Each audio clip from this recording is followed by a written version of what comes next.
आज हम federal board का बहुत ही important topic identification of group period and block ही हम सीखने लगे हैं।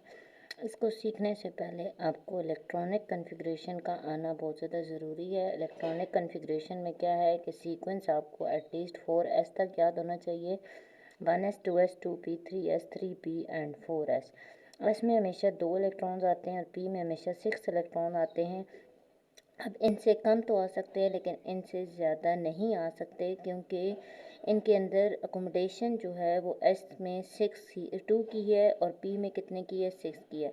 अब जैसे हम एल्यूमिनियम का ग्रुप और पीरियड जब आइडेंटिफाई करते हैं तो एल्यूमिनियम का एटॉमिक नंबर 13 है और इसका मास नंबर 27 है।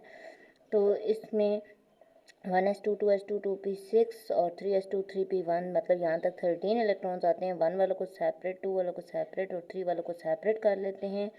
जो लास्ट शेल का नंबर होता है वो क्या होता है, पीरियड होता है। और लास्ट शेल की जो पावर होती है, मतलब ये भी 3 है और ये भी 3, इन दोनों की पावर्स को हम ऐड कर लेंगे और रोमन काउंटिंग में हम इनको मेंशन करेंगे तो 2 + 1 3 होता है और 3a इसका ग्रुप होता है। और लास्ट जो सब शेल होता है वो क्या होता है, ब्लॉक होता है। इसी तरीके से हम कार्बन का पहले इलेक्ट्रॉनिक कॉन्फ़िगरेशन करेंगे।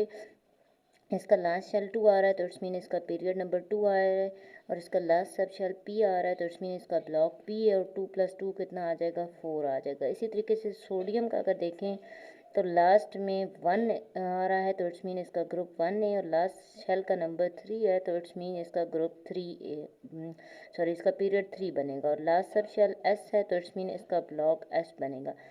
अब हीलियम जो पूरे पीरियोडिक टेबल में है वो एक एक्सेप्शनल केस है। इसकी इलेक्ट्रॉनिक कॉन्फ़िगरेशन से आप इसका ग्रुप और इन अदर वर्ड्स इसका ब्लॉक जो है वो आइडेंटिफाई नहीं कर सकते। अगर आपको 1s2 या इन अदर वर्ड्स हीलियम अगर नज़र आए तो इट्स मीन इसका ग्रुप 8a है और इसका पी ब्लॉक जो है वो कौन सा है, P ब्लॉक है।